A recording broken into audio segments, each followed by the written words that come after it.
નમસ્કાર, પ્રણામ મિત્રો, સ્વાગત છે તમારું એક નવા વિડીયોમાં। દોસ્તો, આજનો વિડીયો જે લોકો ખુશ નથી રહી શકતા, જે લોકો હંમેશા દુઃખી જ રહેતા હોય છે, એ લોકોએ ખુશ રહેવા માટે કેવા વિચારો રાખવા જોઈએ એના વિશે છે। ચેનલમાં નવા હોવ તો લાઈક, શેર અને સબસ્ક્રાઈબ જરૂર કરો અને વિડીયોને અંત સુધી જરૂર જુઓ, જેથી પૂરતી માહિતી મળી શકે। તો ચાલો શરૂ કરીએ। નંબર 1, કોઈકે ખૂબ જ કમાલની વાત કરી છે કે જો તમે ખુશ રહેશો તો ખુશીઓ તમારી પાસે આવશે, અને જો તમે દુઃખી રહેશો તો દુઃખો તમારી પાસે આવશે। તમે જેવું વિચારો છો એવી જ વસ્તુનું આકર્ષણ તમારી તરફ થવા લાગે છે।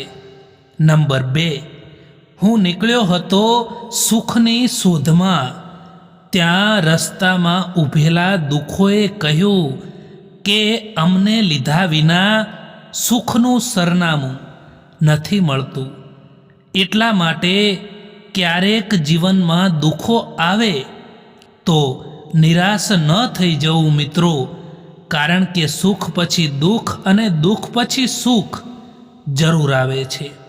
એટલા માટે થોડી ધીરજ રાખવી। નંબર 3, ગઈકાલનો અફસોસ અને આવતીકાલની ચિંતા, આ બે ચોર એવા છે કે જે તમારી બધી જ ખુશીઓને છીનવી લે છે। એટલા માટે જીવનમાં ક્યારેય ચિંતા ના કરો, હંમેશા મસ્ત અને સ્વસ્થ રહો। નંબર 4, દુનિયામાં ભલે હજારો લોકો મતલબી ભટકાય, પરંતુ એક સાચો માણસ મળી જાય એટલે હિસાબ બરાબર થઈ જાય। જો માણસને પારખવો છે તો એને એટલું કહી દો કે હું તકલીફમાં છું। આજકાલ સમય એવો આવી ગયો છે સાહેબ કે આપણે જેમની પણ જેટલી ચિંતા કરીએ છીએ એ જ લોકો આપણને સમજી નથી શકતા। એટલા માટે પોતાના કામમાં ધ્યાન આપો દોસ્તો। ખોયેલી ચીજને યાદ ના કરો અને મળેલી ચીજને બરબાદ ના કરો। ખૂબ જ ભીડ હતી અમારી જિંદગીમાં, જેમ જેમ મતલબ નીકળતો ગયો તેમ તેમ મતલબીઓ પણ નીકળતા ગયા।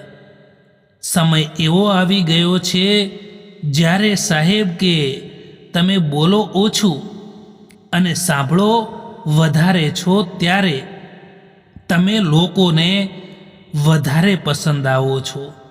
જિંદગીમાં પસ્તાવાનું છોડો અને કંઈક એવું કરો કે તમને છોડવાવાળા પસ્તાય। સમસ્યા કેટલી પણ મોટી હોય, પરંતુ તે સમસ્યાને પાર કરવાનું પહેલું પગથિયું એ તમારા હાથમાં હોય છે। કોણ શા માટે જતું રહ્યું એ જરૂરી નથી, પરંતુ એ વ્યક્તિ શું શીખવાડીને ગયું એ વધારે જરૂરી છે। જિંદગીમાં હંમેશા ત્યાંથી જ કંઈ નથી મળતું જ્યાં સૌથી વધારે આશા હોય છે। ખબર નહીં આટલી હોશિયારી ક્યાંથી શીખે છે લોકો, સાથે પણ રહે છે અને ઈર્ષા પણ કરે છે। મોઢા ઉપર કંઈક અલગ અને પીઠ પાછળ પણ કંઈક અલગ જ હોય છે। કોઈ ભલે આપણું પોતાનું પણ કેમ ના હોય, પરંતુ સૌથી પહેલાં તે પોતાનો જ ફાયદો જોશે, કારણ કે હવે લોકો મતલબી થઈ ગયા છે।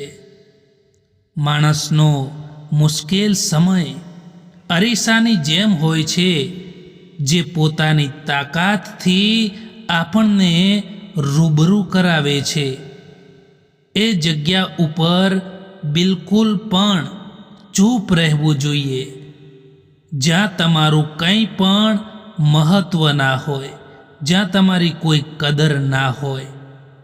વિશ્વાસ અને ભરોસાની વાત એ તો બધા જ કરે છે, પરંતુ જેનો ભરોસો તૂટે છે એને જ ખબર પડે છે કે કેટલું દર્દ થાય છે જ્યારે વિશ્વાસ તૂટે છે. ત્યારે દુઃખ તો ત્યારે થાય છે જ્યારે તમને અહેસાસ થાય કે જેમને તમે સૌથી વધારે મહત્ત્વ આપી રહ્યા હોવ છો એમની નજરોમાં તમારું કોઈ મહત્ત્વ ના હોય. સ્પષ્ટ અને સાચું બોલવાવાળા લોકો થોડા કડવા લાગે છે, પરંતુ તેનો ફાયદો આખા જીવનભર રહે છે. હંમેશા ખોઈ દીધા પછી જ એ વ્યક્તિ અને એ સંબંધનું મહત્ત્વ આપણને ખબર પડે છે. હંમેશા સત્યની સાથે ઊભા રહેતા શીખી જાઓ દોસ્તો. પછી ભલે તમારે એકલા પણ કેમ ના રહેવું પડે, એટલા માટે સત્ય સાથે હંમેશા ઊભા રહો. તું છોડી દે કોશિશ માણસને ઓળખવાની, કારણ કે અહીં તો બધા જરૂરતના હિસાબથી બદલતા હોય છે. પોતાના ગુના ઉપર 100 પડદા નાખીને માણસ કહે છે કે જમાનો ખૂબ જ ખરાબ ચાલી રહ્યો છે. જીવનમાં અડધું દુઃખ ખોટા લોકો પર વિશ્વાસ કરવાથી આવે છે અને અડધું દુઃખ એ સાચા લોકો ઉપર શક કરવાથી આવે છે. એ લોકો ક્યારેય કોઈના નથી થતા જે લોકો દોસ્તો અને સંબંધોને કપડાની જેમ બદલે છે.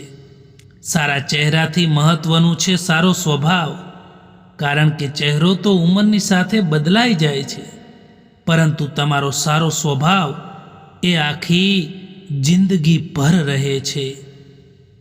સંબંધ તોડવા તો ના જોઈએ, પરંતુ જ્યાં કદર ના હોય ત્યાં સંબંધને નિભાવવા પણ ના જોઈએ દોસ્તો. જો કોઈ વ્યક્તિ તમારો વિશ્વાસ તોડે તો એનો ધન્યવાદ કરો, કારણ કે એ માણસ તમને શીખવાડે છે કે વિશ્વાસ હંમેશા જોઈ વિચારીને કરવો જોઈએ. આપણે બીજાની દ્રષ્ટિમાં કેવા છીએ એ મહત્વનું નથી હોતું, પરંતુ આપણે પોતાની સ્વયંની દ્રષ્ટિમાં કેવા છીએ ને એ ઘણું મહત્વનું હોય છે. મિત્રો, આ વિડીયો પસંદ આવ્યો હોય તો આ ચેનલને સબસ્ક્રાઈબ જરૂર કરો. વિડીયો જોવા માટે આભાર.